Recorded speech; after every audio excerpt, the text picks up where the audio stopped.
This is the Coming Home Podcast with John Allen. 3, 2, 1.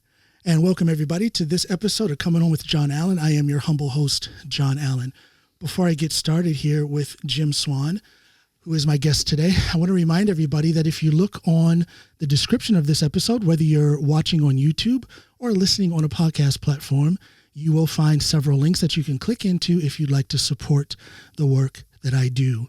If you want a more detailed look at my work, go to my website. You guys know what it is, johnallenpod.com, www.johnallenpod, JOHNALANPOD.com. Whew, that's a lot. All right. Let's get to the meat and bones of this. Jim Swann, how you doing, man? I'm good. How are you? I'm doing well. Yeah. I've been looking forward to this. I already know. No, I don't know you. No. But I know of you. Yeah, apparently. Apparently you're here, right? You've put yourself on the map. I think you had done that before because I want to say I've seen you perform your stand-up before. Yeah. But what put you on the map here recently was that you opened for the great Russell Peters. Yeah. Which has to be a cool experience. Yeah, it was pretty crazy. We're going to get to that later. Okay. What I want to start with is just you. Who are you? What brought you here to Norway? There's one thing we have in common, you know? Yeah. Was it love that brought you here? Was it job? What was it? It was job, but not my job. Ah. So it was my dad's job. It was your dad's job. What's he do for a living?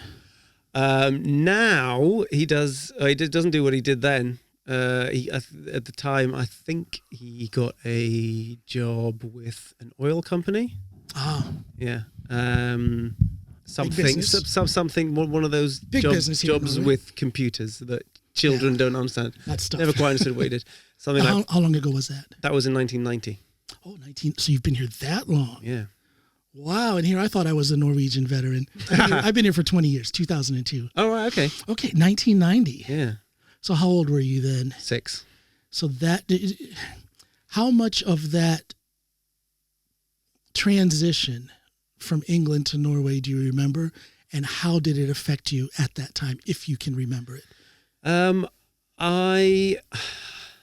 remember not having heard about Norway. Yeah. I'd heard about Sweden. Most people haven't. No. I was going to say, most people think of Sweden and they just lump it together. Because we had the Swedish chef from the Muppets. That's right. Yeah. Yep.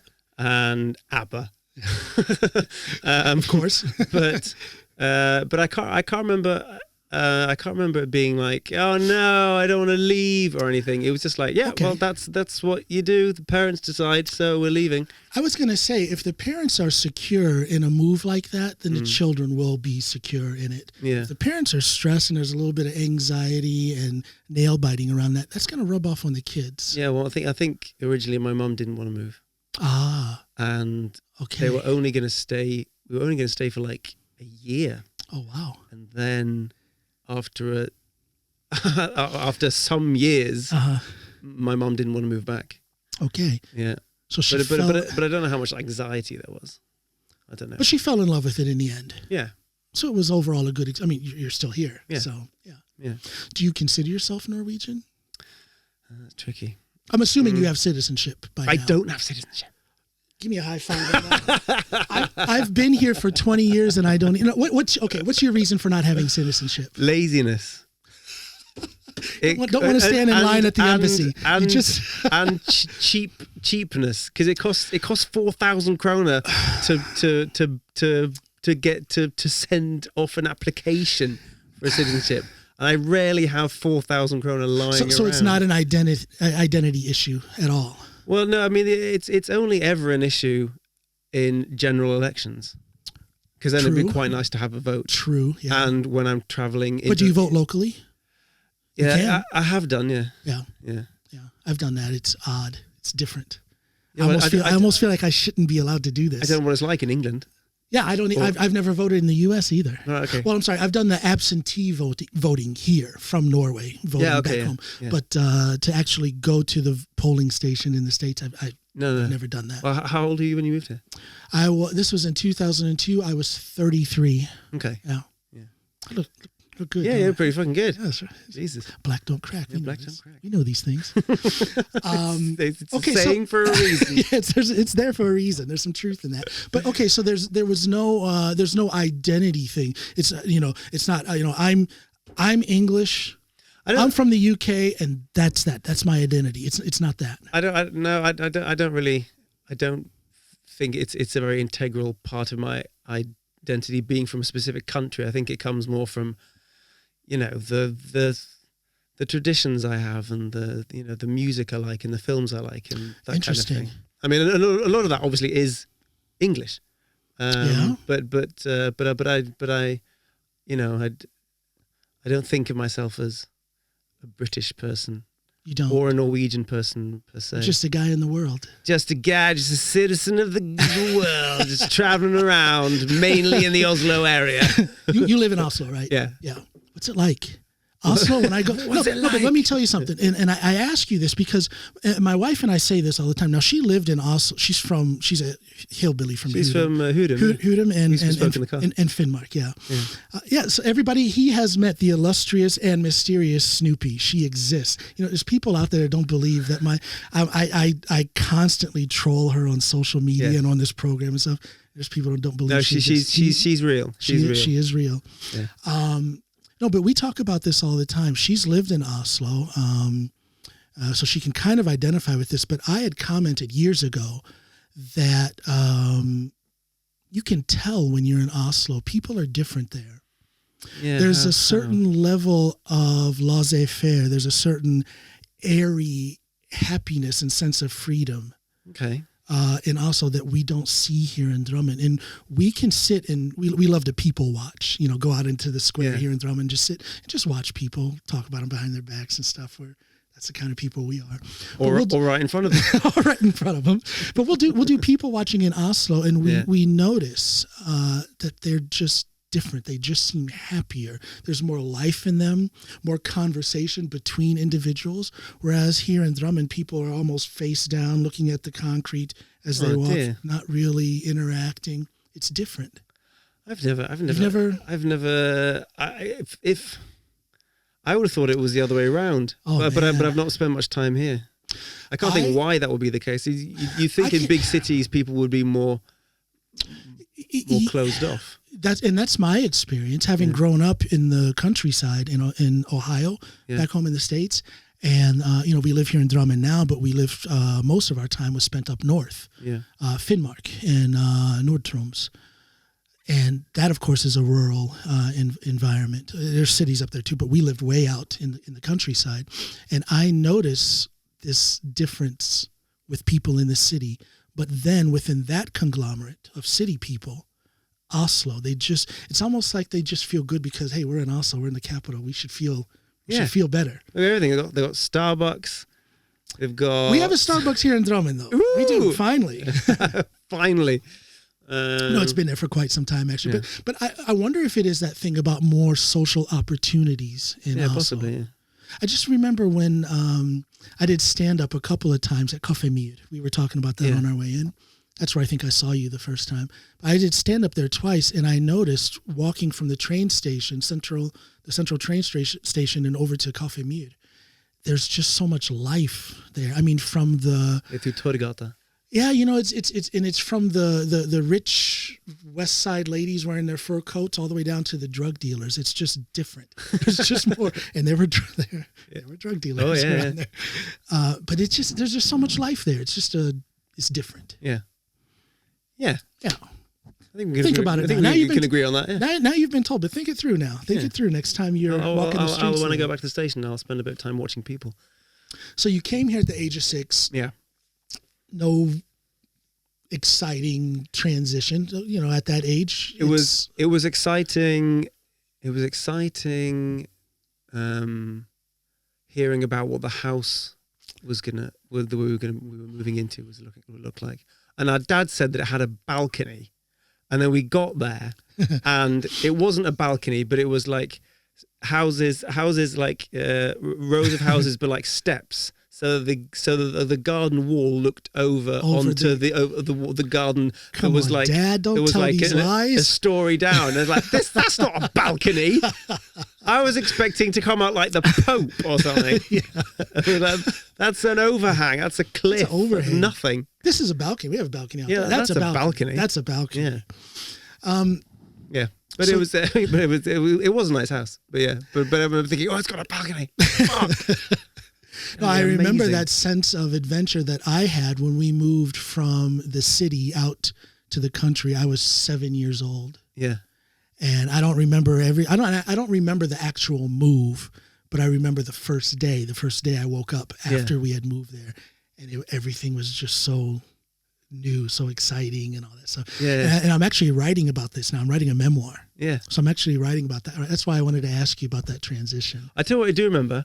When we got off the train in Billingstad, which is where we lived. We got off the train, and my dad said, "This is our new home." And I sat down on the platform and said, "All right then, what's for dinner?" Very happy with myself. Yeah, as long cracked my first joke.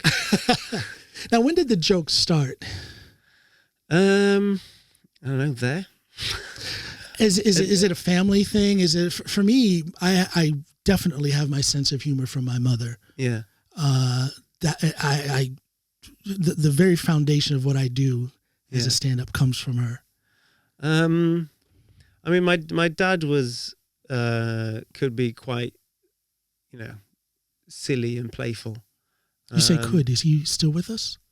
Oh yeah.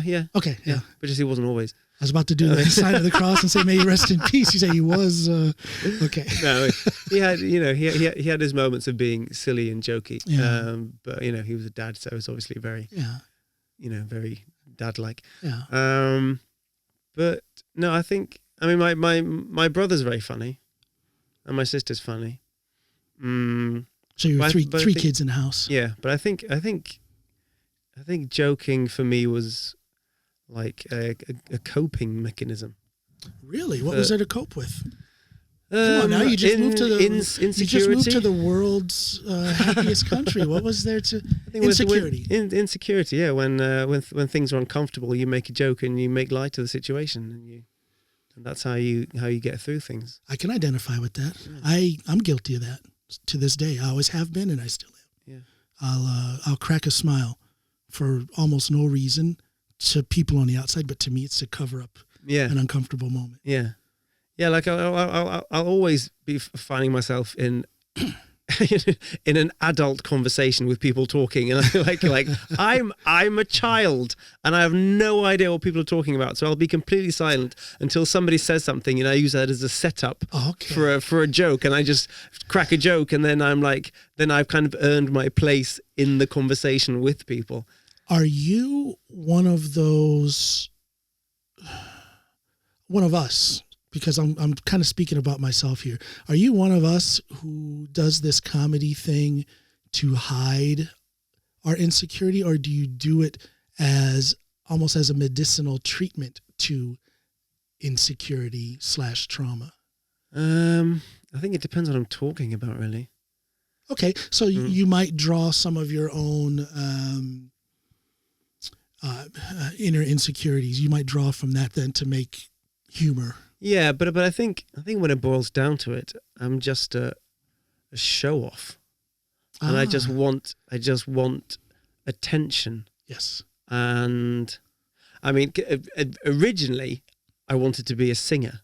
Really? I pictured myself as like a vocalist in a band. Yeah. My sister's a musician. Okay. And has an immensely powerful soul voice. Uh-huh.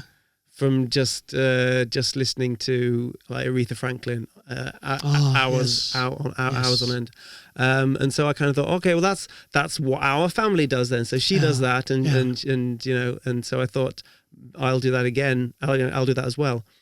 And I thought, well, I can't just be the singer. I need to be able to play an instrument. So I start playing guitar, and then do that for a few minutes, and it hurts. This hurts too much. This is too hard. Effort. No, I don't want to deal with that. And then I think, okay, guitars, that's too hard. I know, but piano's the thing, because it's linear, and you think, Elton John, Freddie Mercury, that's the way to go. And you start playing piano. Dun, dun, dun, dun. Oh fuck! This is too hard. Coordination. So it just went like back and forth between guitar and piano, and not really giving anything, and just expect. So you didn't really develop the talent then? No, I mean, didn't work on the skills. It was just an interest, but it was a passing interest. Or... Yeah, but I mean, I can play because I work with children in a nursery, so I can play the guitar. I can play guitar for them. Yeah, I'm not good at the guitar, but I can play it, and they think it's amazing because I rub some funk on it, and I go and if there's a difficult chord, I'll do like a dramatic pause in the song, and nobody knows. But a 5-year-old's not going to tell you suck. Yeah, exactly. Yeah. And I'm teaching myself to play a bit of piano now. But when I realized it was too much work. Well, what happened was a friend of mine had a festival in his farm in Asker. Yeah, and he asked, if I wanted to perform.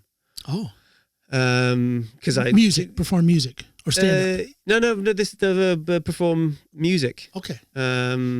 Because I'd been a few times before and just done karaoke, and I have, if I can say so myself, I have a relatively decent singing voice. I love it. And so I'd got a ukulele, and I'd learned some songs, and I just did like impressions of singers. Yeah. And then between the songs, I was just pissing about and making stupid off-the-cuff jokes.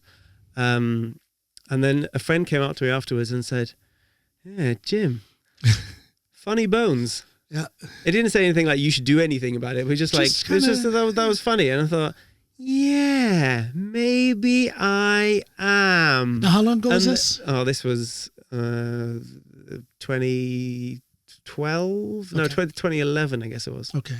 And then I thought, yes, of course, stand up, because I don't need to learn an instrument for stand up. I don't really need to rehearse anything. I can just have some bullet points and just fucking go up on stage and just chat shit. Well, it's definitely pure, and that's what I do both. I perform music and I do stand up. Yeah. I love music. I love writing it and sharing that with other artists and stuff like that. But stand up is so much more pure. It is so unfiltered. It's so you. If I write some lyrics for another artist, they're going to have a different vocal interpretation of those lyrics than what I did. So it's filtered to a certain degree. And that's why I love stand-up so much, because it's unfiltered. You get on that microphone and you put yourself out there. There's nothing in front of you, nothing to back you up, no support on the sides. It's just you. Yeah. It's such a... It's a beautiful thing. Yeah, it's very naked and very revealing. And that's a word I use. It's very naked. You are defenseless when you're up there as a stand-up. Am I right? Yeah. And you know how it's going as soon as you open your mouth. Unlike music, where people can be smiling, nod along, and then going, "Oh, that was shit." Well, I had the weirdest experience. I've talked about this before on my show. This was way back in 2004, maybe 3 or 4, and I performed at Smuge.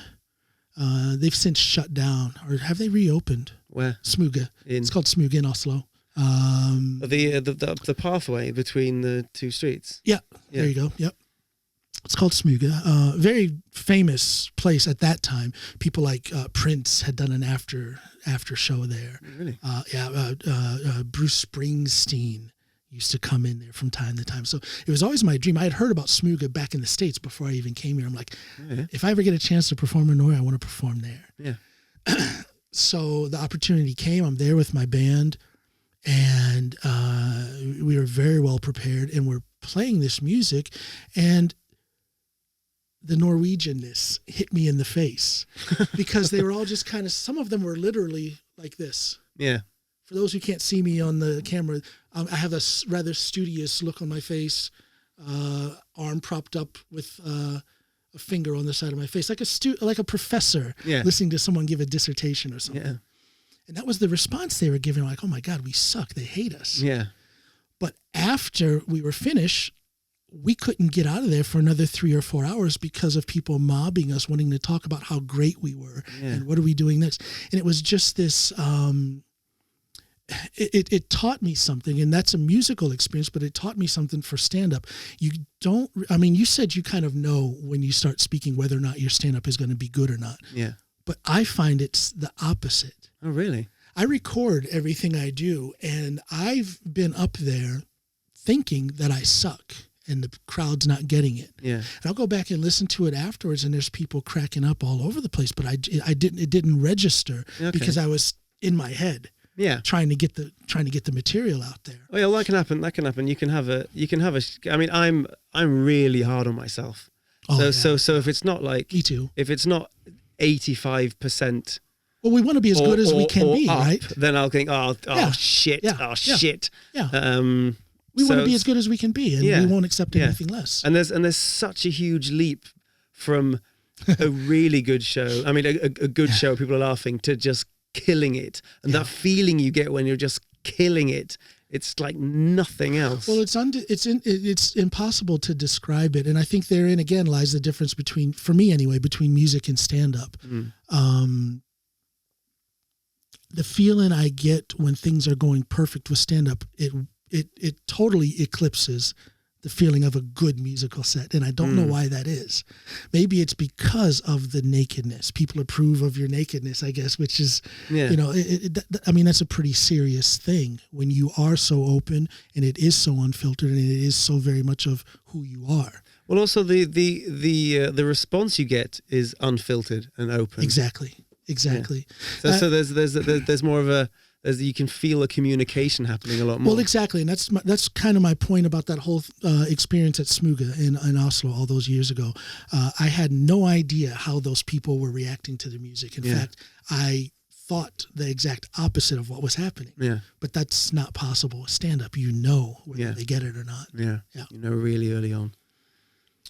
It's quite interesting that let me ask you this. You've been doing stand-up since roughly 2012. Yeah How long did it take you to get good? To where you knew, forget what people were saying, but to where you knew you were good. You probably realized you had a talent for it, otherwise you wouldn't have started. But when did you feel like, hey man, I got this is good? It's embarrassing. Probably quite early on. That's why we're here, to embarrass ourselves. But it's I mean, I don't have like blind faith in my ability. It goes up and down, and there's nothing like a bad show to make you start doubting your ability. And there's nothing like a good show to make you forget that you ever doubted yourself. But no, I think I realized pretty much straight away that this was something that I was pretty good at. That I could do it quite naturally. And I was quite happy about the fact that I didn't write down a script and rehearse it. Again, it's just laziness. It's just laziness. But isn't it better that way? Yeah, way better, because then it feels, I mean, you can feed off of the crowd a little bit. You can feed off the crowd, and there's something about, I mean, even though an audience knows that you're not standing up there thinking about something for the first time, you can let yourself be tricked into thinking that's the case. Right. And so it becomes more enjoyable and feels like it's happening in the now, and then you can riff on jokes, and you can incorporate things that are happening in the crowd into what you're doing. Exactly. And to me, that's when it's best. For me anyway, that's when I've had the most fun. Those sets where I'm notorious for forgetting what I'm going to talk about. Yeah. And then I'm forced to riff, and those have been my best sets. Yeah. I'm just riffing. Yeah. When some woman in the crowd is looking at me a certain way, and I call her out on it and comment it, and there's a little exchange, and then I go on a totally different tangent. That's the most fun to me. Yeah. I love that when So sometimes you think of something in the moment and you say it and you're so happy about it. You want to go, I just thought of that now. That wasn't rehearsed at all. And you go, no, I just keep that to myself. Do you actually write, though? I've got into the habit of sitting down and writing, but not because it's a script that I'm going to learn or refine and in the way Seinfeld does. No, but I'll write whole sentences and paragraphs and just to get ideas going. Yeah. And I'll write, and then most of it is never used anyway. But it just gets me into the. So what you write isn't what's going to necessarily come out of your mouth. It's just an idea. Yeah, it's just an idea. Yeah. It's just to get ideas flowing. Yeah. But when I'm preparing, I'll just have bullet points, and I'll go on with a completely new joke, like a long premise, and I just need 4 or 5 words to remember. Yeah. Remember where it goes. Yeah. What was your first gig where you actually got paid? A non-open mic, possibly opening for someone. Let me ask you this: when's the first gig where someone actually hired you to open for them? That will have been. When was that then? 2018 as TJ Miller. Okay, so we're talking about roughly 6 years of hanging in there, going at it, having fun, probably being disappointed. But 6 years or so before it became a paid gig for you. I know I got paid before that. Okay, yeah. Well, I did ask about opening first. Yeah. I asked about opening. Yeah. Okay. No, I probably got my first paid gig. I don't know. A few months after I started. Yeah. I think, and tell me if you agree, I think it's it's very difficult to get paid stand-up gigs in Norway for the average stand-up comedian who actually should be good enough to get paid. Yeah.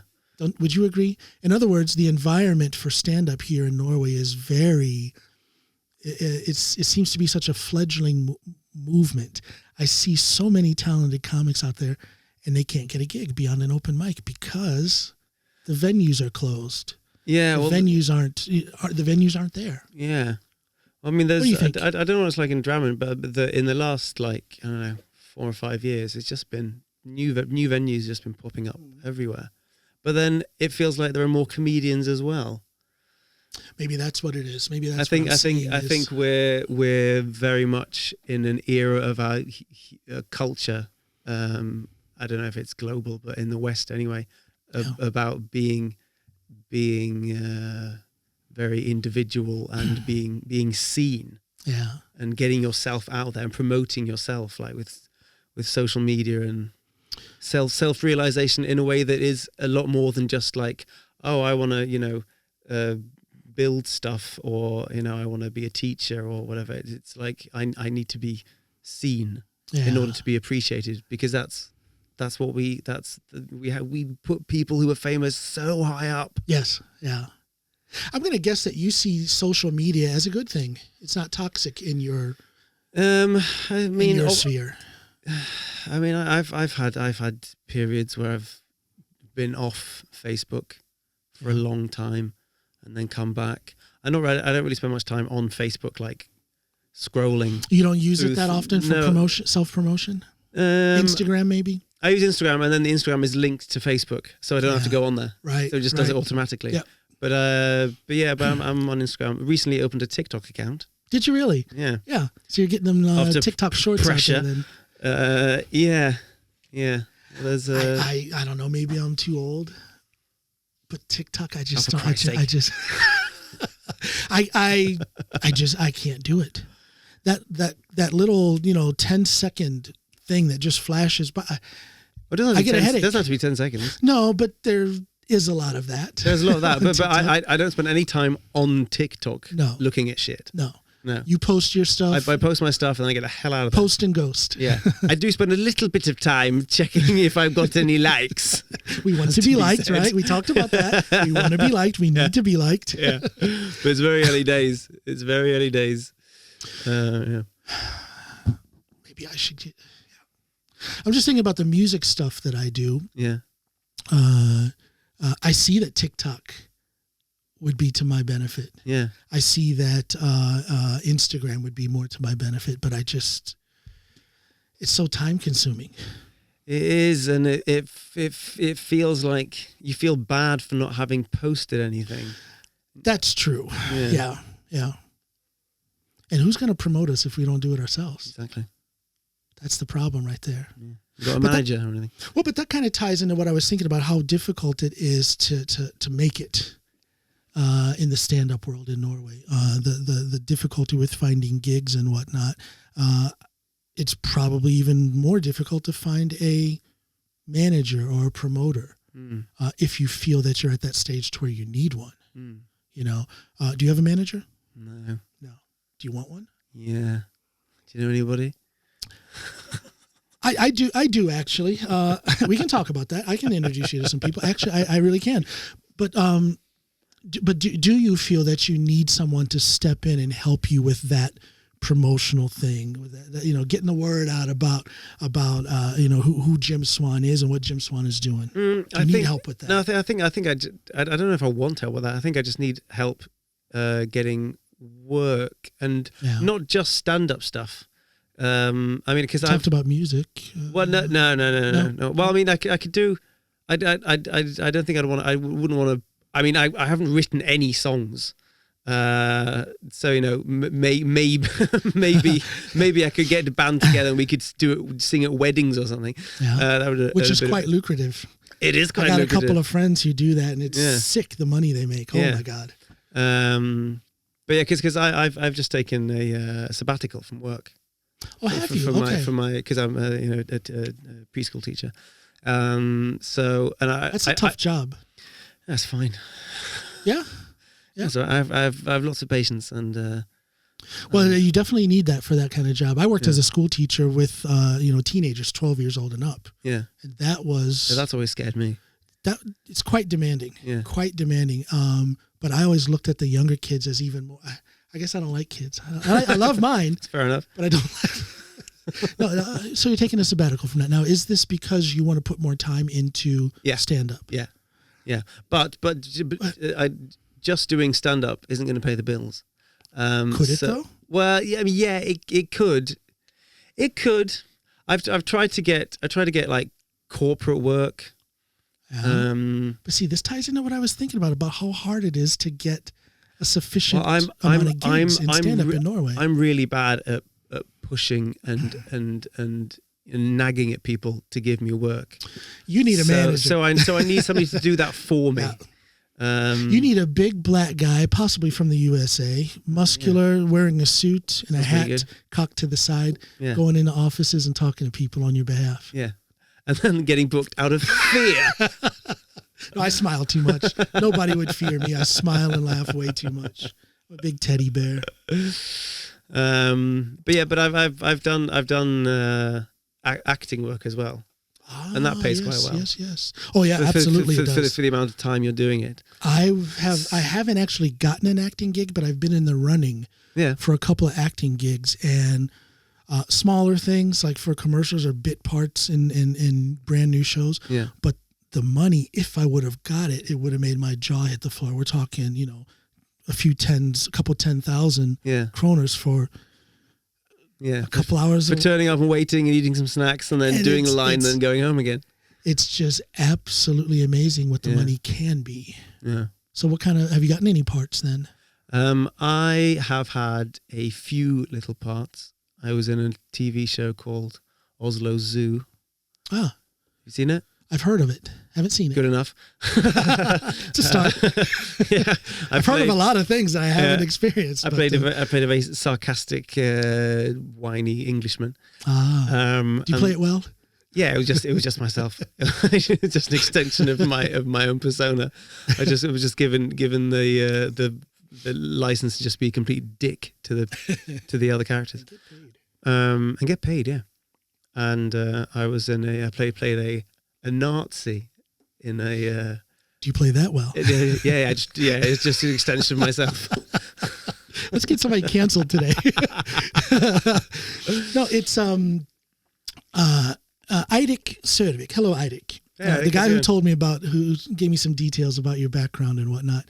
He had done a gig. He was the MC at a gig somewhere in Oslo. I don't remember what it was. 3 months ago. Mm-hmm. And he told me that some lady, some casting agent came up to him after the show and said, do you or any of these great comics here do any acting work? Mm-hmm. And Eidik is like, no, we don't do any. We're stand-up comedians. Say yes. And exactly, I wanted to choke him to death. I'm like, what are you talking about? What an opportunity that was. No? Oh, okay, I'll go somewhere else then. I'm calling him out. Eidik, you're a fool. You are a jackass. Idiot. You messed up. Wait, he said that on behalf of everybody else as well. Some fucking guy, some lady said, if you don't act, I told her no. I told her to look on, honey. I got so mad at it because obviously she was at this show. She sees at least one person who she's interested in. Yeah. And he says, no, we don't do any acting. We're stand-up comedians. But I think that at least from the USA, I'm not too familiar with the comedy scene in England, but in the USA, that's quite common that a good stand-up comedian will also get acting gigs.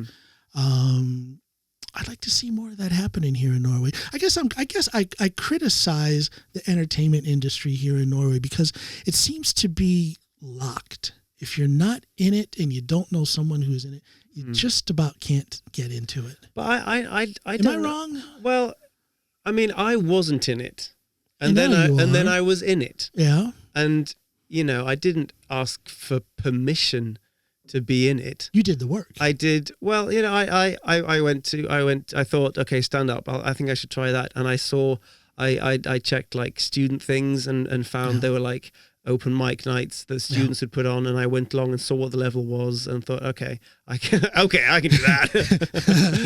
Watch me. Confidence is needed to be a good stand-up. and then I went to a club. I went to Josefina's. And saw like a newcomer show. Yeah. And after the show, the host and the comedians went upstairs and they were getting like feedback. Yeah. And I just walked upstairs and just stood on the landing, just like waiting for them to finish. And the host, Jonny, he's called. He was giving feedback and he saw me and like clocked that I was there, but then continued giving feedback. And I probably stood there for about 5 minutes until he said, "What do you want?" And I said, "Oh, I'd like to perform." And then he told me his phone number, and I went, right, okay. And I forgot it immediately. And I went downstairs and then I spoke to a guy in the cloakroom and said, he told me his number, but I can't remember. And then he gave it to me and then I sent him a message. And then I was allowed to just do, 10 minutes on one of the newcomer shows. This was 10 years ago. Yeah. And now they run a course. That's right. So if you want to have any time at all, you have to do the course, and it costs like 3,000 kroner or something. But back in the day, what do you think about that? What's your opinion on that? I mean, I don't think I didn't do the course. No, I'm sure they have lots of valuable insights into the course, but I don't see that it's strictly necessary. But any advice from somebody who's been doing it for years is useful. Oh, sure it is. But I just can't get my head around, and I almost just out of curiosity want to go and pay for that course and do it because I can't get my head around what it is. I don't understand how.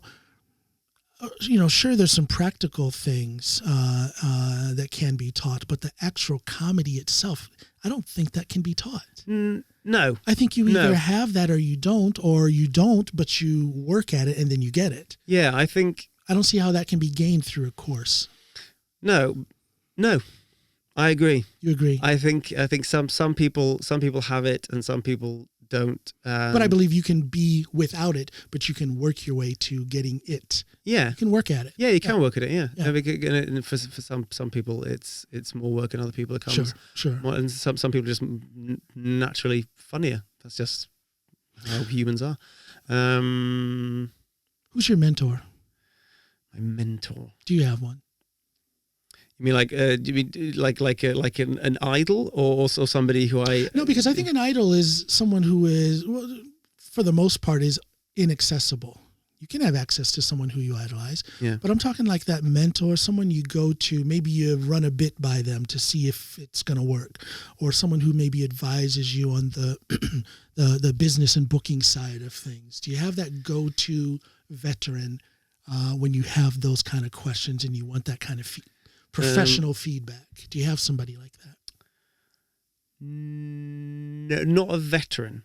Okay. But I have a friend who's a comedian. Yeah. Who is very very dedicated and has so much drive. Yeah. And she's Norwegian, but she grew up in England. Okay. So like the opposite of me. So she started. What's her name? Pernille. Holland. Yeah. You know what? Pernille, I know you're going to watch this. You guys are good friends, right? So she's going to watch this. Pernille, you are next on my list of comedians in Norway who I would like to invite to this studio to be on my show, and that's a fact. Beat you by one. That's the truth. I really, really want to talk to her. Yeah, I saw she's done a series of shows in Scotland, I want to say. Yeah, the Fringe, yeah. Yeah, there you go. Yeah, I want to talk to her. Yeah. There's got to be a story in there. Oh, she's fantastic. Yeah. Yeah. She's going to get an invitation from me. Yeah, sweet, cool, brilliant. You have her number. Yeah. Pass it on. Yeah, I want to call her. Yeah. Is that okay? Great. Cheers. Yeah. But she has a lot of very useful insights and a lot of. Isn't that great? She's been very supportive and very motivating and encouraging. Isn't it great to have someone like that? And helps me shake it off if I'm worried about something or think something didn't go great, so she's been a real rock. Isn't that beautiful to have someone like that? Yeah, it's great. Yeah. That little stubby woman who drove you out here. What's her name? Snoopy? I call her Snoopy. That's my rock. Yeah. She's the reason why. Is she going to watch this? Yeah, probably not. Probably not. I've had her. Fuck her then. My favorite episodes of my show are when she's sitting there. Oh yeah. And it's just me constantly ribbing her, teasing her, and I'll say, okay, let's make a commercial. Tell the people where they can find me, and she doesn't even know the name of my show. Mm. And yet, up in all of that, she supports me. She's the reason why I do this. Yeah. She's the one that told me that I needed some sort of an outlet. I was mourning the loss of my son. Yeah.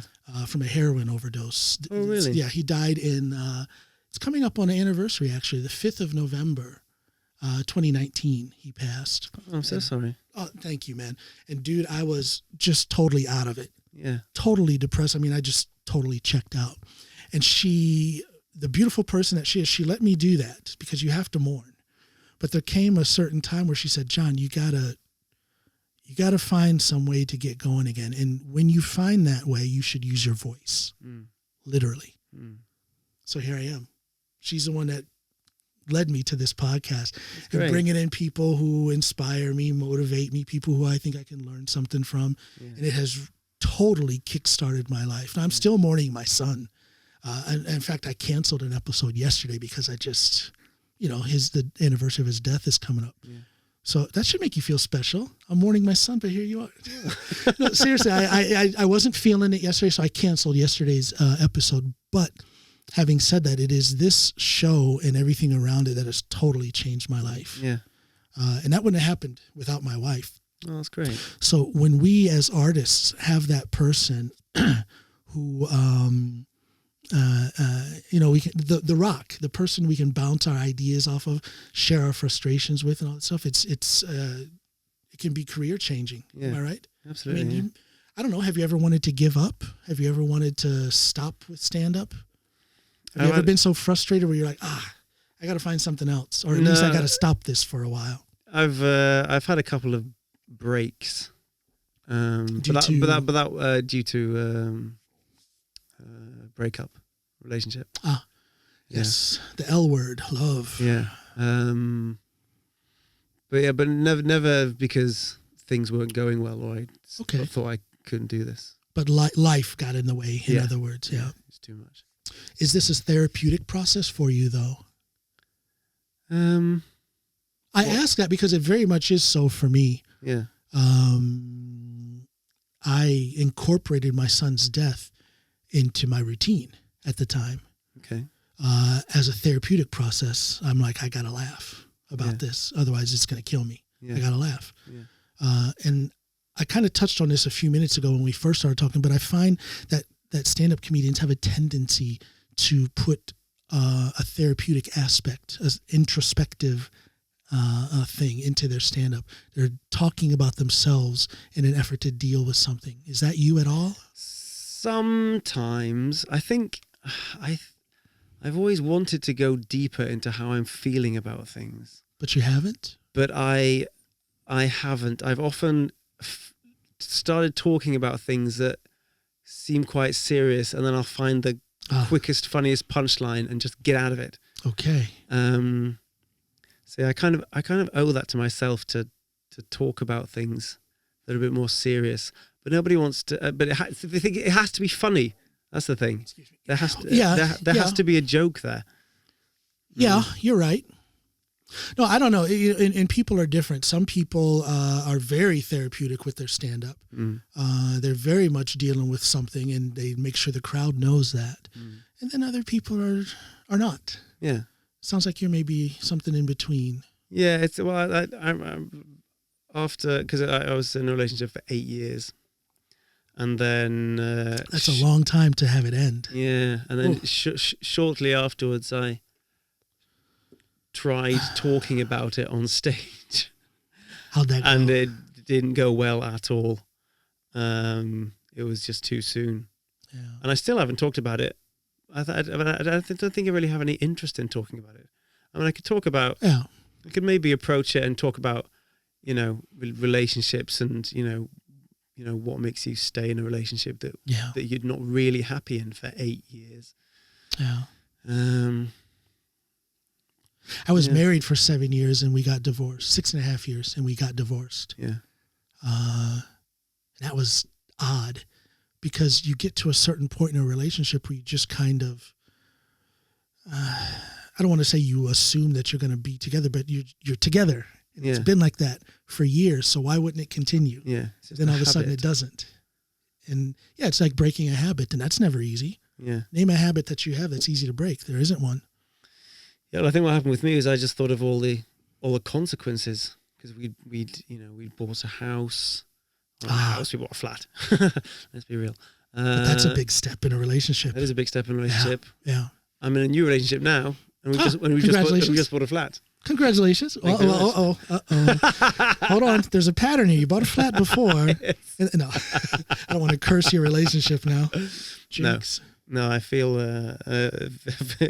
feel a lot better about this. Congratulations. This is fine, Well, age, doesn't it make us wiser and we choose better? Don't we? Yeah, I think so. Yeah. Yeah, and you because I wasn't putting myself first in the other relationship. I was just doing what I thought would please my partner. Yep. A good relationship, you have to keep yourself alive first. I say first. Yeah. If you've got your shit together and you believe in yourself and you're living a good life first and foremost for yourself, that's just going to put you in a better position from which you can love your partner. Am I right? Yeah. I think so. That's the way I look at it. Yeah. I don't think that's selfish at all. No. You've got to love yourself before anyone else is. You got to take care of yourself. Yeah. So that you can better take care of someone else. Yeah, and you have to. You have to set boundaries for yourself. Well, yeah. How much are you going to take? Because it's not all roses. There's some BS that has to be tolerated. Yeah. So you've got to set that. You got to set that limit. Yeah. How old are you? 38. 38. Yeah, you know these things. Yeah. Papa John doesn't have to preach to you. You know these things. Let me ask you what I'm very, very, very curious about.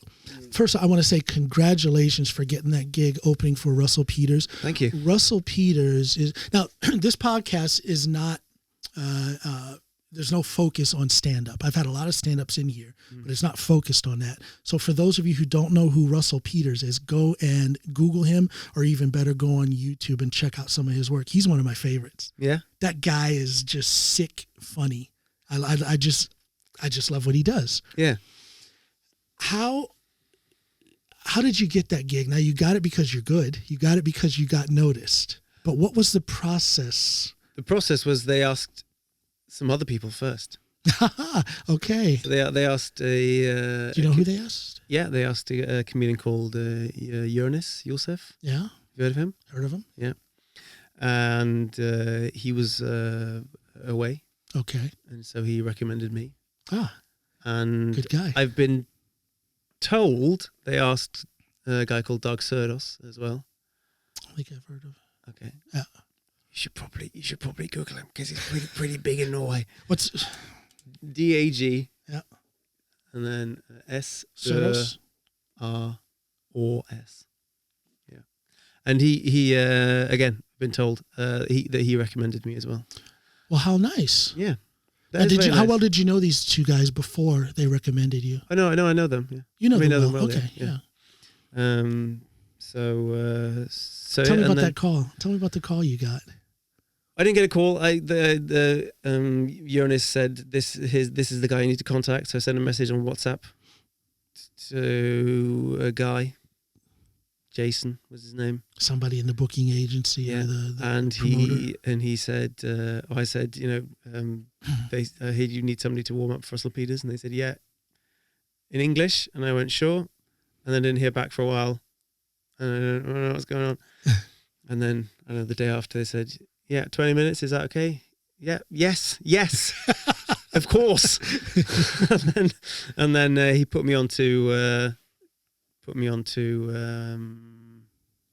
another person. I think he probably went through about 4 people. Wow. Yeah. And then they told me what the deal was. Okay, 20 minutes. Now, okay, let me ask you this. How do you have a solid hour at this point in your career? 40 minutes? Yeah, no, I mean, I had an hour show at the Fringe in 2018. Yeah. Don't know if you could say it was solid. It had solid bits in it. It was solid enough to where you were. It was a bit like jelly. You got on stage and you did it. Yeah. It was good. It wasn't. I mean, it wasn't. It didn't have a theme. It was just like just a mishmash of stuff, and I kind of sort of put it together loosely and had things going into each other, but it wasn't. Okay. It was all right. It was my first Fringe show, Yeah. So when they asked for 20 minutes, you were ready. Oh yeah, that's fine. Yeah. Yeah. So I've probably got a couple of hours worth of material. What was that like being? I'm going to assume that's the biggest crowd you were ever in front of. Spectrum, right? Yeah. Yeah. Correct. And that seats 15,000? I don't know. No, it seats 9,700 people. Okay. But it wasn't full. Okay. So there were. I was so sure it was over 10,000. There were 2,300 people. I was there in what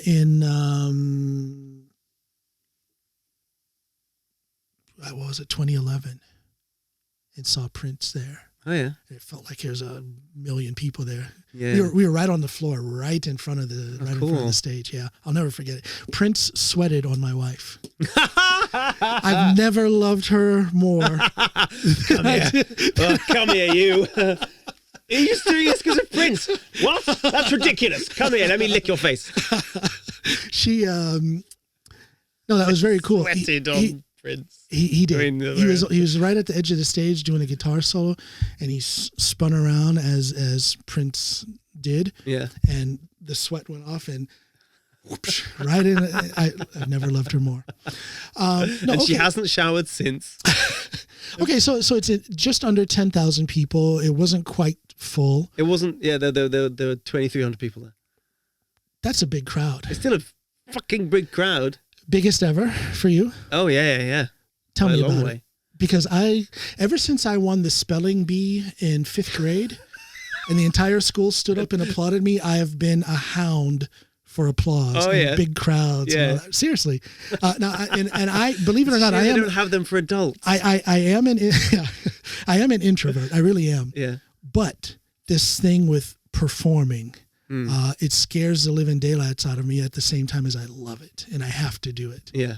And I chase that feeling Yeah. when a crowd is focused on me and applauding my art, whether it's music or stand up. Yeah. So I know what that feels like, but I don't know what it feels like to have that experience with 2,500 people. No. Tell me about it. Well, it was dark. And lights in your eyes, and you couldn't see everybody. No, and the sound of the audience disappeared up into the room. Did it really? So you didn't hear? I mean, I heard them, but I didn't hear them like you would in a club. Okay. So okay. it was a very different experience, and so I felt like I couldn't quite tell like what percentage of the crowd was laughing. Yeah. And there was like I could hear the echo in the mic. You couldn't hear it because I watched the show afterwards, and you couldn't hear it from the audience. But yeah, but on stage, I could hear it coming back from the room, and so there were loads of things that was odd. I bet. Put me off. Yeah, and to be honest, I mean, I'd like to say I went up there and was just awesome for 20 minutes. In my head, but most of the time I was just thinking, shit, what's the next joke? What's the next joke? What's the next joke? So I wasn't in it. No. I enjoyed moments of it. Okay. But a lot of the time it was just like shit.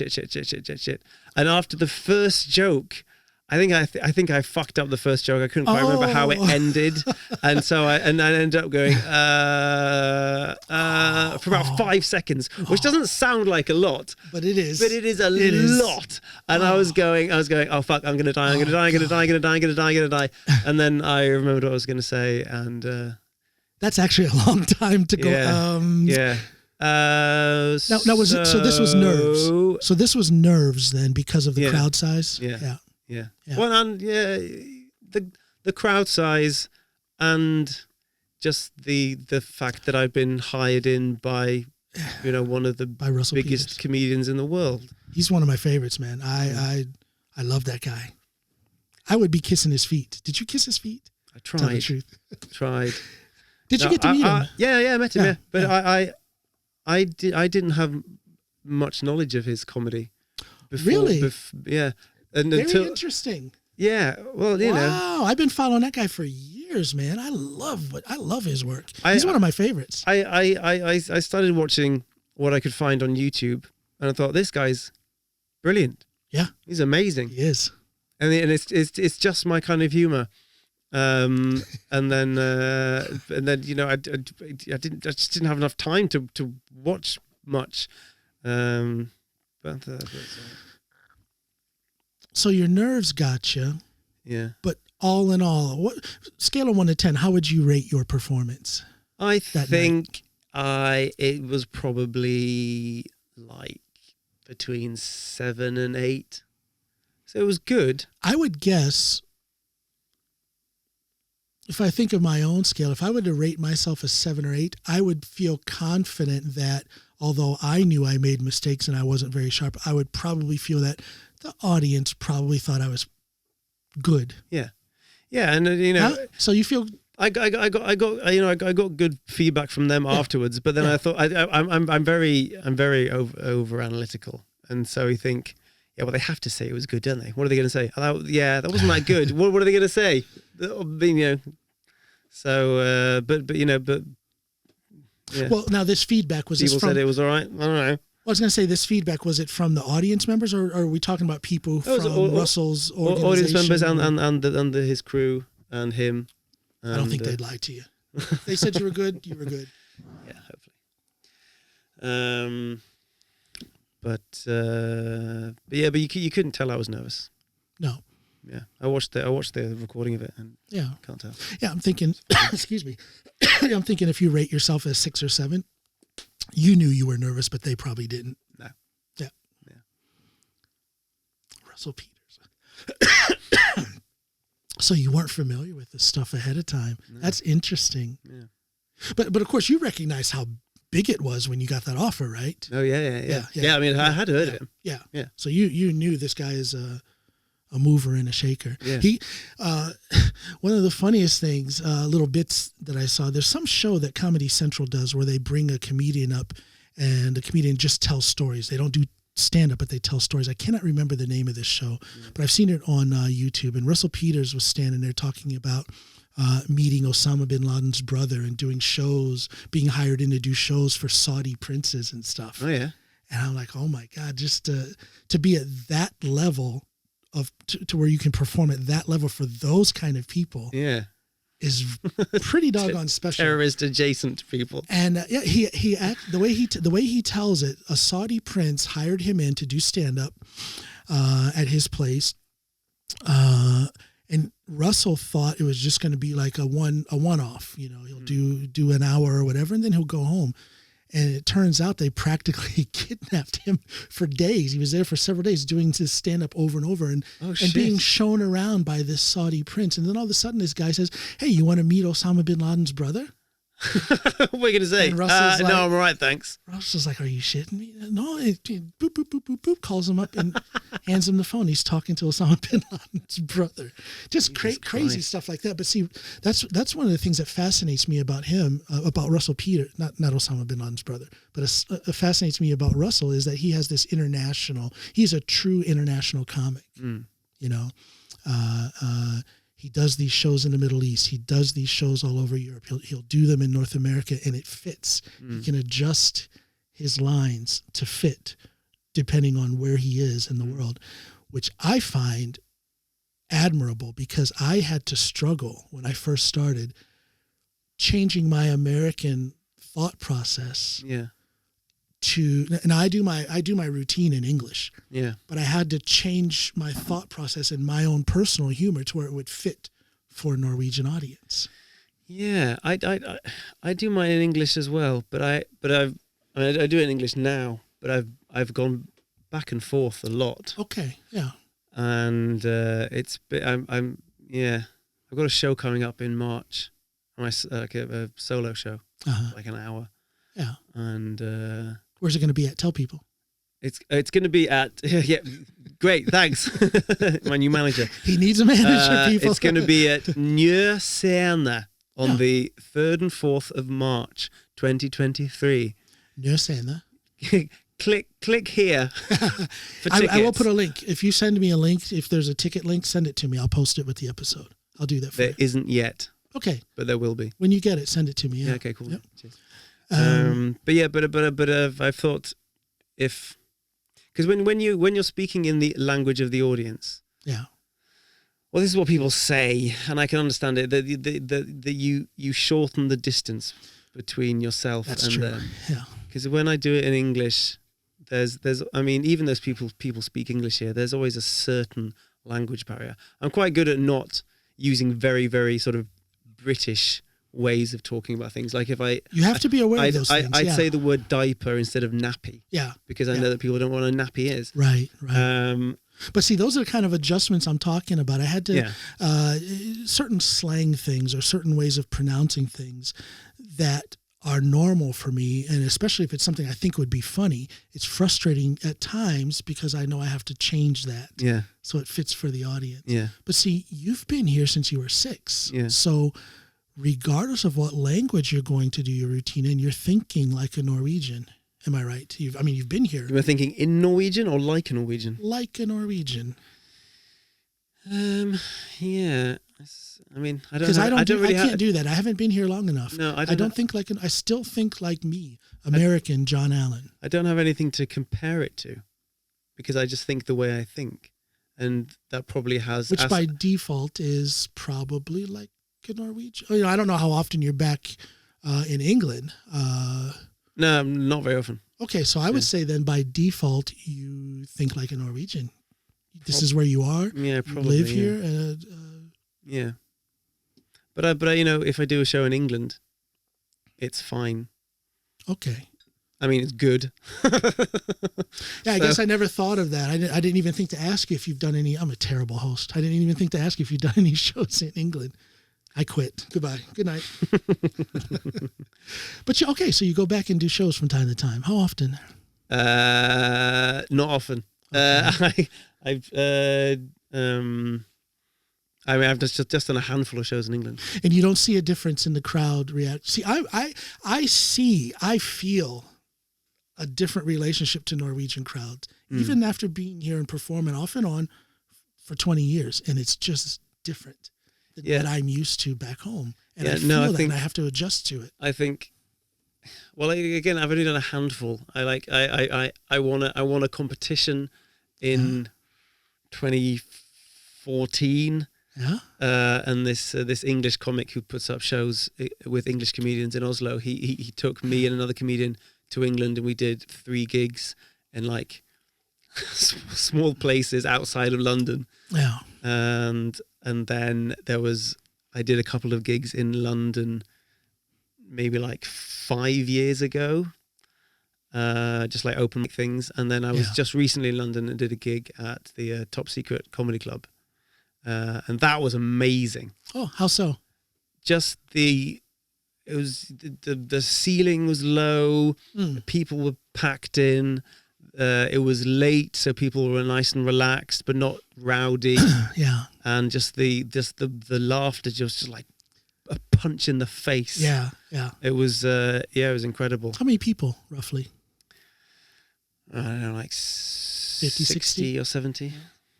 And that's a good crowd size. You know, people may think, oh, if it's only 50, but you know what? If you're in the right venue and if perfect. You're killing and you've got 50, 60 people,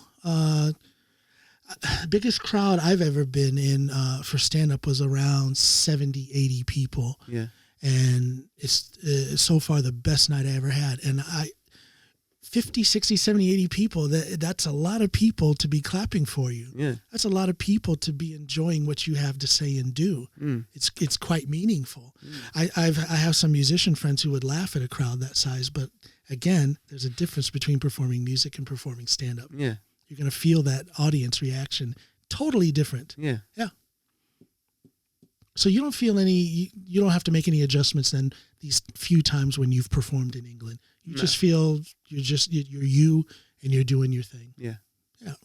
Pretty much. Okay. I'm the only weirdo then. No, I don't know. Norwegian, and I love them. I'm not trying to say anything bad about them, but Norwegians to me are very different. They take entertainment in a different way. Yeah, I think they're a bit tougher. Yeah. Because when I do, Pernille and I, we do an English speaking comedy night in Oslo. And so we get. I didn't know you were a part of that. I know she's been running that, but I didn't know you were in on that as well. She started it. Okay, so I'm not a founding member, but she brought me on board. Okay, yeah. And she wanted it to kind of be our thing. Okay. But we get a lot of international people. Yeah. And the crowd they're just a lot looser, and they're not like ironic when you do crowd work. Yeah. And they're just easier to deal with than a Norwegian crowd. Well, yeah. Well, there you go. They're more receptive to the humor. Yeah. Whereas it's almost as if Norwegians have to think about it for a minute and, okay, that was funny, but don't let him know it yet. Yeah. He needs to prove himself. Yeah. Yeah, possibly, and that could be a good thing. I mean, it's motivating. It makes me, when I'm writing new material, I'm really in my thought process to make sure that it's going to go over well. But I opened for a friend of mine, Babek Namati. You've heard of him. I know of him. Yeah. He had an hour special, an hour show back was this in 2019 maybe, and he asked me to open for him. And the crowd was 99.999% Persian. And good God, was that a different crowd. Yeah. I take it back. The one show where I was thinking was my best night ever, that night opening for Babek was my best night ever. Yeah. I don't know if it was the ethnicity or if it was just the fact that it was anything besides a Norwegian crowd, but they were just so much more receptive. To the type of I don't know. I don't want it to sound like I'm trying to say something bad about Norwegians. Well, I think maybe if you have a crowd and they're 99% Persian, there's something that unites them. Yeah. More than I think that unites a crowd full of white people. I don't think people have that. Excuse me. Well, I'm glad you say that, because I believe that there is a racial aspect to comedy. No crowd is going to be more rowdy and receptive than a Black American crowd. Yeah. Think back to the 90s with the Def Comedy Jam stuff, if you're familiar with that. Those crowds were crazy. And then, of course, those comedians fed off of that. And then you have this comedic loop. Yeah, exactly, yeah. Whereas, again, with the Norwegians, it's almost like, even though it's good material, it's solid material and it's funny, they still wait to give you that feedback. It's this very... It's not even, I almost said a Scandinavian thing, but I think it's exclusive to Norwegians. Yeah. In that I've sense. not done any gigs in Sweden or Denmark. No. Yet. But it'd be fun but the possibilities. Fun to see what that would be like. Can we talk about possibilities for a second? Now, you've done this, can we say that this is your breakthrough gig? Not this podcast episode. Maybe, I don't know. But your time with Russell was your breakthrough gig. That's where you probably had a lot of new eyes on you. Yeah. And I think and you get a lot of feedback from other comedians. Yes. And you kind of become a bit more like important in their eyes. Yeah. But it's all, I mean, it's all nonsense. Well, is it though? Isn't there a lot of opportunity in that? Isn't there? I mean, I was going to say I didn't do anything to get that gig. Oh, hold on now. Stop. Yes, okay. I was gonna say that, but obviously I've put the work in. Yes. To become who I am. These gentlemen didn't suggest you just because you're friends with them. They suggest you because you're friends with them, but also because they think you're good at what you do and you were worthy of that gig. Yeah. So you've done the work, and now that you've had that gig, doors have opened. Yes? Yeah, I mean, I'm here. So that was very nice. Yeah. To be asked to come on a podcast.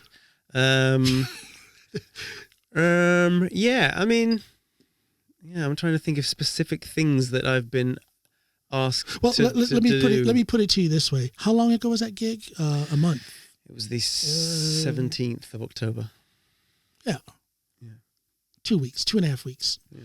And within that 2.5 weeks, has anyone, I almost feel like this is a coaching session. Within those 2.5 weeks, has anyone approached you for something that you've never been approached for before? No. Okay. Have you gotten... I'm waiting. Have you gotten more offers for just regular gigs? Yeah, probably get more offers for regular gigs, yeah. Okay. Yeah. Yeah, it's the last half a year I've been getting more gigs than usual. But also I posted on my Facebook. No, on the on Facebook we have like a group for comedians. And so I posted on there saying that I haven't gotten an invite to that group. Okay. I don't know if I can invite anybody. You I don't have any power.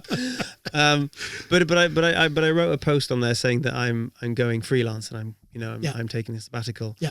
So if anybody knows of anything, or not just stand-ups, but writing or anything, then let me know. So I think there's a lot of goodwill.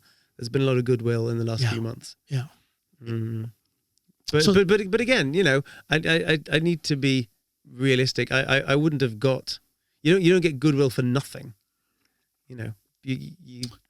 No, I think goodwill and opportunity comes to those who have talent, but you can't be a dickhead either. Yeah. You've got to be a nice guy. You've got to be liked.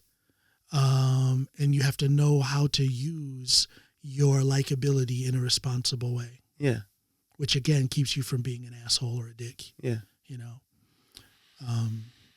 a nice guy. Yeah. Yeah. I'm a nice guy. I see no dickishness about you. Yeah, great. So nobody's breaking your door down, but you do notice that there is a certain rise in the number of opportunities for regular gigs now.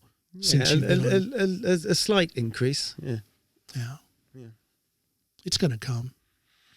Yeah, but yeah. I have to admit, I have not seen your routine that you did that night, but I have seen, I've been in on your Instagram and on your Facebook, and you have a type of stand-up comedy that is easily accessible. And I don't say that in any disparaging way. By easily accessible, I mean it's easy to like. It's good stuff. It's funny stuff. So that combined with your likability, combined with your notoriety now, since you've had that gig with Russell, something's gonna happen. Possibly, but I mean, you can't also you can't sit around waiting for stuff to happen. Well, and that's kind of what I'm getting at. This kind of ties in with when I was asking you if you had any kind of management or a booking agent, and if not, are you doing more of that stuff yourself? Has your strategy towards booking new gigs changed? No, you mentioned really. corporate gigs that you may be. Yeah, well, I've been in contact with people who could get me corporate gigs. Yeah. And I haven't had many. I don't know. I mean, because I always do it in English, and I'm not sure. I don't think that would hold you back, especially not in the corporate world. It's quite the bilingual. It's quite the Nor English thing in the corporate world here in Norway. Yeah. I mean, there's a I don't know what you call it. A management company, I guess we call it, that I contacted saying, I think I could, be a good resource for you guys to do gigs in English. And they said, we haven't, as I spoke to somebody who has just recently become the booking person. She said, in the short time I've been here, we haven't had any requests for things in English. And I was like, well, I can do it in Norwegian as well. Whatever you want. I can juggle. Well, let me ask you this: do you have any kind of a promo pack that you send to these people, or are you just talking? Oh God, no! I don't have anything. But see, terrible. But see, if God, I'm going to come away from this conversation going, what the hell am I doing? Oh man, I'm trying to motivate you, son. Yeah, no, I've spoken to Pernilla a lot about okay, you need to do this, you need to do that. Okay, you need to go on TikTok, you need to make an account, and you need to put your video up on YouTube from the Top Secret Comedy Club, and you need to send it out to all the clubs, and I go, yeah. And I do some of it, and then I forget to do the other bits, and I go like, if I break through in any way, then it's no fault of my own, clearly. It's just because people are saying, would you please make an effort to make this happen for you? You know how simple it would be to put together a good promo pack? If you go on your on your Instagram or your TikTok. That's too much work. And you take 10 shorts that you have out there. Yeah. But put it on a closed link on a YouTube channel, YouTube channel. And when you talk to people, you tell them to please check your email. I've sent you a promo pack. Yeah. And send them that, because then you're not just a guy speaking English who does an act in English, but now they can actually see it. Yeah. And if you think of the 2% rule, if you call, the 20% rule, if you call 10 people, maybe 2 of them are going to actually click on that link and look at it. I don't know. Uncle John, good advice. Uncle John has spoken. It's good advice. I think I have a lot of. And that doesn't take a lot out of you because the video's already made. The shorts are already there. Yeah, totally. Yeah. Put them together, throw them into a YouTube channel with a closed link if you don't want anyone else to see it. Yeah. And that's the link you send it. Yeah, I'll do it. Okay? Do it. Get back to me. I'll do it. Get back to me. First thing tomorrow morning. Yeah, right. Oh, God. What's wrong with you, Jim? What's wrong with you, Jim? I think a lot of it is imposter syndrome. Oh, that guy. Yeah. Fear of failing. So you're that guy. Fear of just looking. I know that guy. Stupid. I know that guy. Yeah. But you have somebody who can help you get over it. I have Snoopy. I suffer from imposter syndrome. And then Snoopy pulls out her knife and starts sharpening it and says, are you going to, you know what I mean? And she will pull me out of that. Yeah. You have Pernilla. Yeah. And others, I'm sure. And I have a very loving boyfriend as well, there you go. Who is an incredible support. So there you go. What you need to do is tell those people of your affliction. Yeah. With imposter syndrome, especially your boyfriend. I mean, there you guys are. You just bought a flat, you said, right? Mm. So there you guys are. You're sitting there having dinner, and you start talking about life. And if you've kind of opened yourself up and told him that you need support, to overcome this imposter syndrome, then he will find the tactical moments where it's not taking the piss out of you, but it's actually him supporting you and saying, "Hey, did you say? I heard John." Talking so wisely about this promo package, and you said it was a good idea. Have you done it yet? That's what your boyfriend can do for you. That's what Pernille can do for you. Yeah. And it will force you to confront that imposter syndrome. Yeah. And I say this because you and I have that in common. It's just that I've told Snoopy about, we've been together 22 years, so she's seen that in me. She knows that that's who I am, and I don't really believe in myself the way I should. So she takes those opportunities. Like I said, I'm on this microphone because of her. Lean on your boyfriend. Lean on Pernille. Yeah. And I can't lean two ways. No, I guess you're right. Well, one can push you, and one can pull you. Yeah, exactly. Yeah. I don't want to break up the flow, but can I charge my phone? Otherwise, I won't be able to you get asked back me on that the, an back hour on the train. You asked me about that an hour and 22 minutes ago, Great. And great, thanks. Just need a little bit of juice for the ticket inspection. There you go. Right, cheers, man. I forgot all about that, man. Sorry. Me too.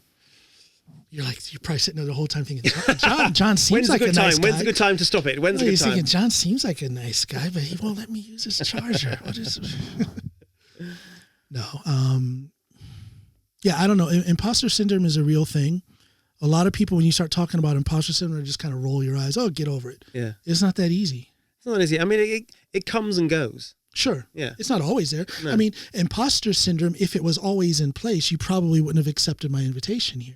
No, probably. If imposter syndrome was always in place on my end, I wouldn't have asked you. I wouldn't have had the guts. Yeah, you see what I'm saying? So it comes and goes. I've never turned anything down.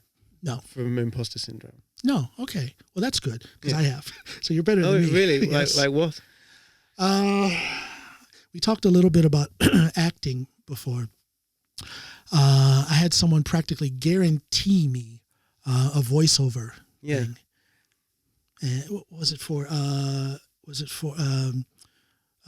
Norges Turforening? Something like that, where they needed an English voiceover. Yeah. And they said they liked my voice, and I just... No, you don't. Imposter syndrome. Isn't that stupid? But that's the kind of ways that it can affect us and can actually make me turn down things that I know would be great for me. Yeah. I had, right before COVID, I had the opportunity, and I'm kind of admitting something I haven't voiced outside of conversations with my wife, but I had the opportunity just to do a semi-Norwegian stand-up tour. Oh, yeah. And we were ready to book some places, me and Bobek. And I, without saying I don't want to do it or I can't do it, I just kind of eased my way out of that imposter syndrome. Yeah. What an opportunity that would have been. Yeah. And this is when the conflicts between America and Iran were very much in the news. Yeah. And I had some slightly political material. He had some very political material, and it just would have been good. Yeah. In a two-person night, I had worked up to roughly a half hour, and he had a full hour. Yeah. So it could have been a great night. It's not too late. No, it's not too late. The problem is now is I'm very rusty. I haven't been on stage since COVID. Oh yeah. Too many other, well, I shouldn't say that. I have prioritized other things, other work that I'm doing. Yeah. I'm in the middle of writing a book, and I'm very much into that. So that takes up most of my time now. And I'm a wreck physically. I've had, as you see, I'm hardly moving this arm. I've had 10 shoulder surgeries. Really? My arm is basically just hanging there. It's just dead. Oh. And physically, if you can imagine, you see how much I'm gesticulating with. I am a very. It didn't occur to me. Yeah, I'm a very physical person when I'm talking, and I'm kind of like a Chris Rock when I'm on stage doing my stand-up. I'm all over the place and moving around and stuff, and I physically can't handle standing for more than 5-10 minutes. Really? And I have to sit down and rest my arm. That's how bad it is. Yeah. So it's those two things, being focused on some other aspects of my work and this physical thing with my arm. Yeah. I just, but God, do I miss stand up? Yeah. That's why I bring comedians in here, because I if I can't do it, I want to be around it in some way. Yeah, so having these conversations it's therapeutic for me. Well, I hope your shoulder gets better. You can always do a Bill Burr and lean it on the on the mic stand. I love Bill Burr. Yeah. Why do people? I tell my wife, I'll say, "Oh my gosh, look at this clip," and she's like, and I'm like, I get it. You and millions of other women do not like Bill Burr. Yeah. So.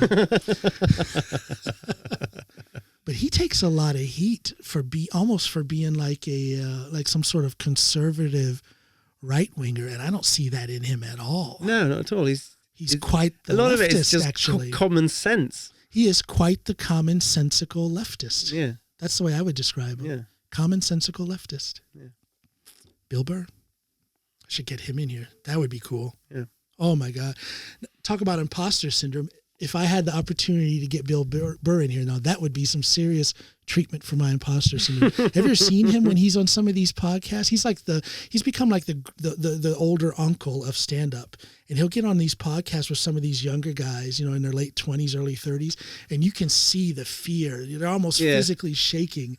And it's like, come on, man, relax. It's Bill Burr, and he's really gonna zap you if you're not ready for it. But calm down. So that is a test for imposter syndrome. Yeah, I've seen a few of them. Yeah, even podcasters who I felt were quite, confident. Theo Vaughn, did you see that? No. Oh my God! Just go on YouTube and type in Theo Vaughn, Bill Burr.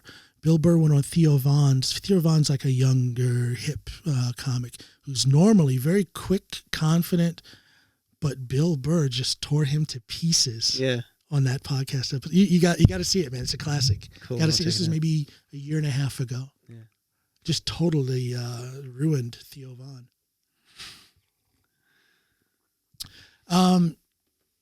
What are we going to talk about? No, my curiosity is abated. I wondered what it was like getting the call. I wondered what it was like being on stage. I wondered what it was like now in the aftermath when it comes to opportunities. Yeah. I feel my answers have been a little bit disappointing. Maybe you suck. No. This to me. This has been a great conversation because I've gotten to know you. Yeah.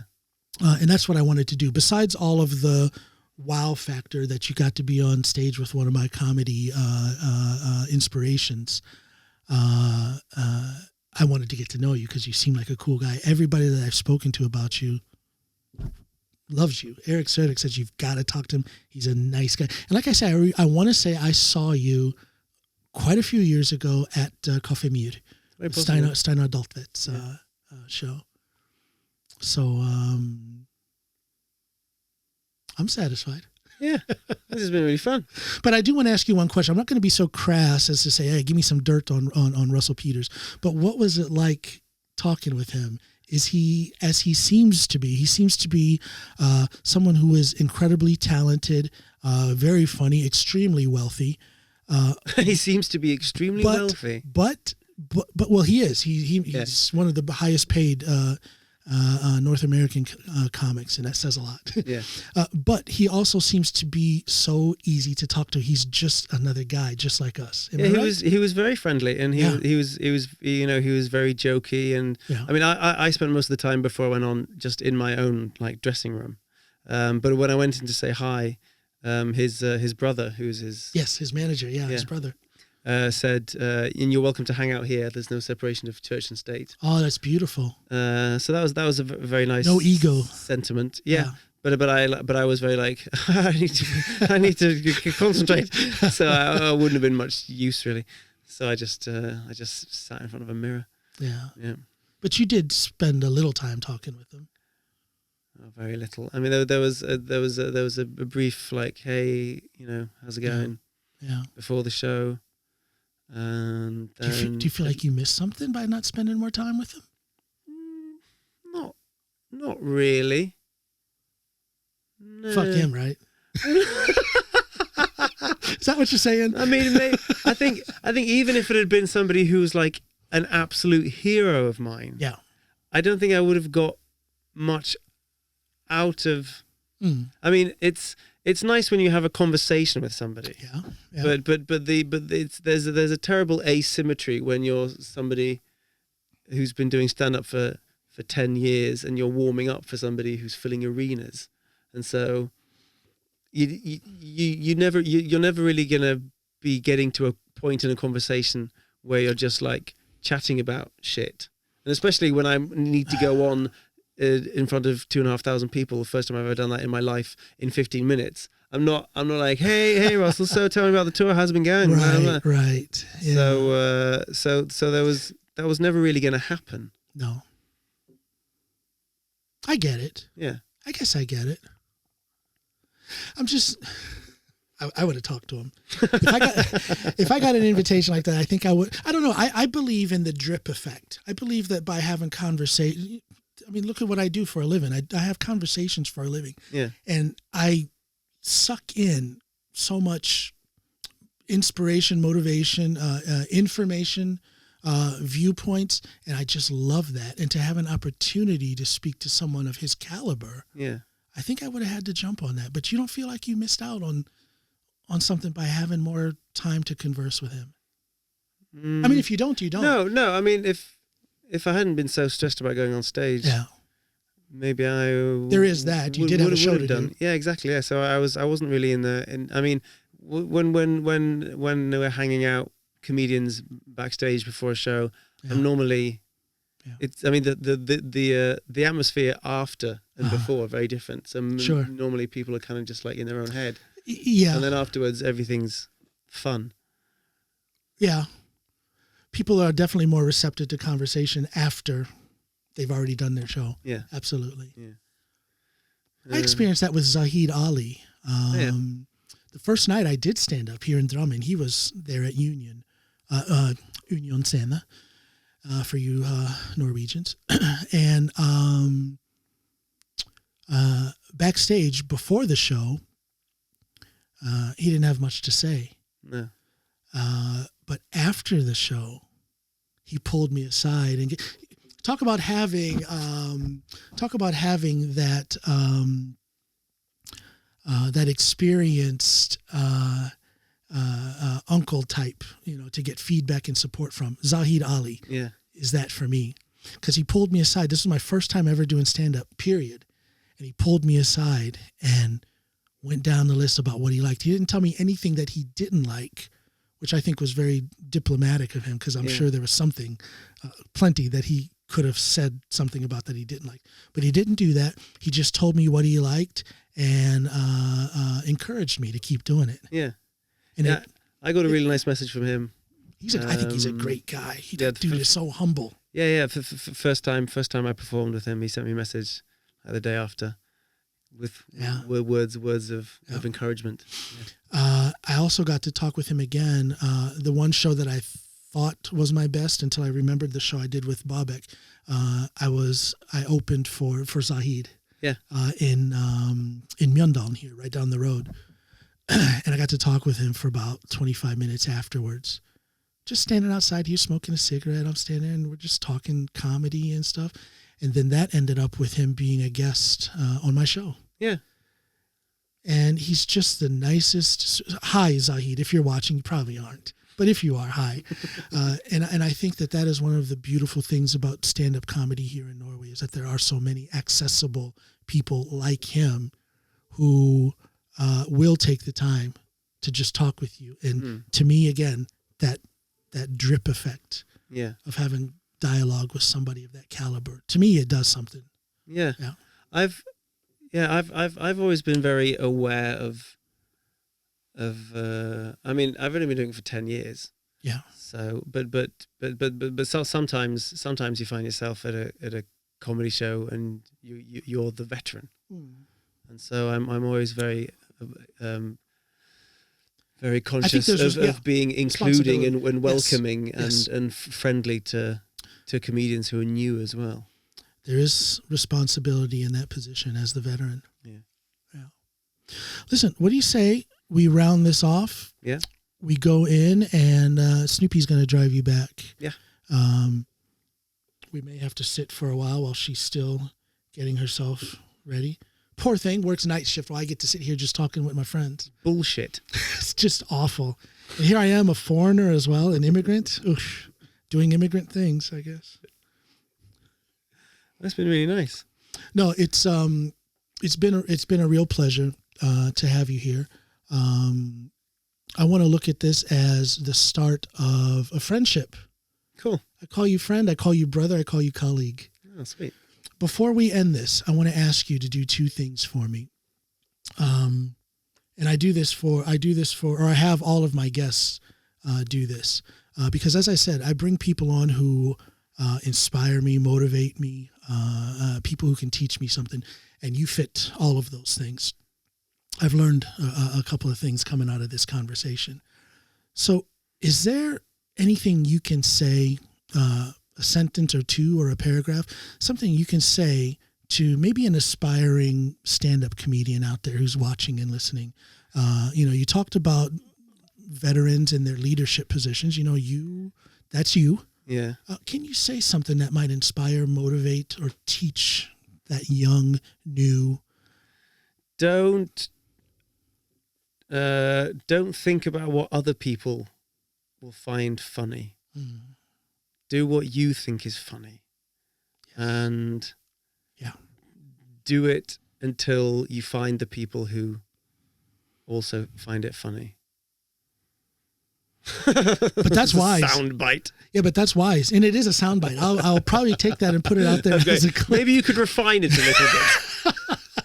No, but isn't that, I think that is great advice. I think that's great advice. We should not, of course we want people to like, we talked about that. We want people to like what we do, but we have to like it first. Yeah. Yeah. Yeah. You can't start. Bill Bailey has a funny joke. He says he works on jokes backwards. So he starts with the laugh and he thinks, what joke would create that amount of mirth? Yeah. Norm Macdonald used to do that. He would come up with the punchline first and then figure out a way to get there. Oh, yeah. Yeah. Literally. Yeah. Yeah. I thought about that the other day. I thought, just as a challenge to yourself, just write down some punchlines that completely didn't make any sense and then figure out a funny way of making it work. Well, Norm Macdonald is also one of my comedic heroes. And I don't know what made him the way may he rest in peace. I don't know what made him the way he was, but one aspect of that had to be this concept of having a punchline and then finding a way to it. Because he was so different. Nobody was like him. Yeah, I think also it seemed like he didn't care.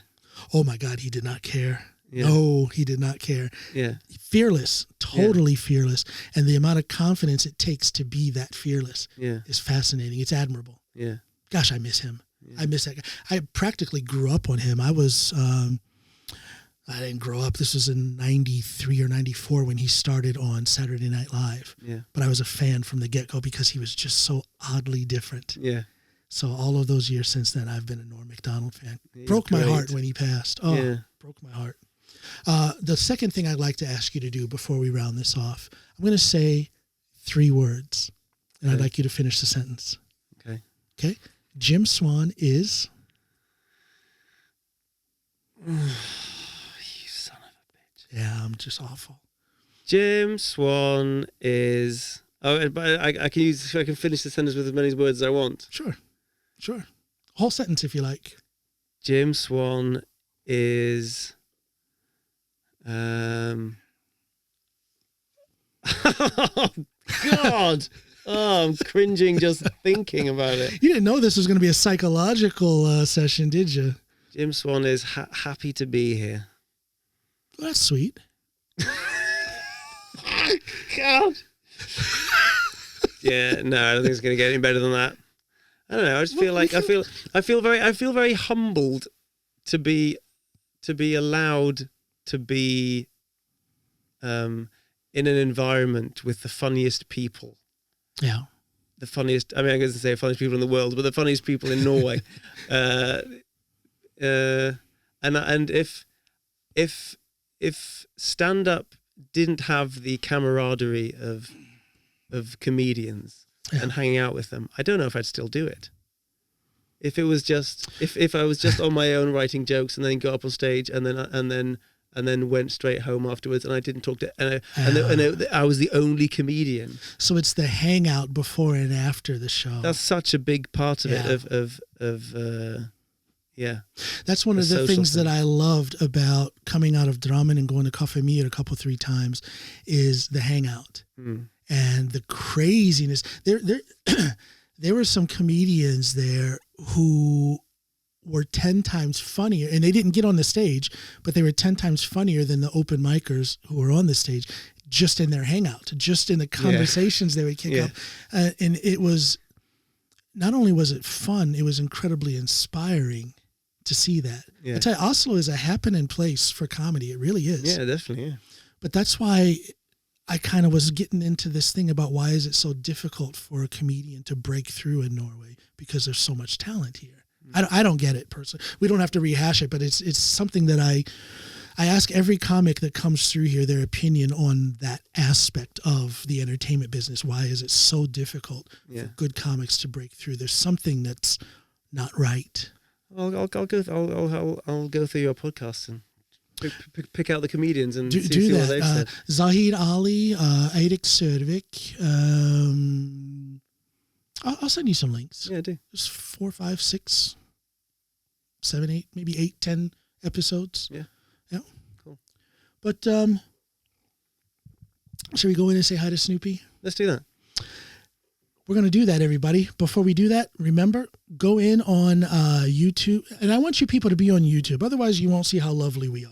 Yeah. Go to YouTube and watch. That's great if you want to listen on Spotify, iTunes, Google Podcasts. That's great. But I would rather see you on YouTube. Click the like, go ahead and subscribe and all that stuff. We're talking about monetization, and that can't be done without the viewers on YouTube. So go there. That's where we want to see you. You'll find a link to where you can donate to support my work. And I want to say I really appreciate you guys are really showing your love with your donations. You'll find those links in the description of this episode. Jim, thank you. Thank you. Bye, everybody.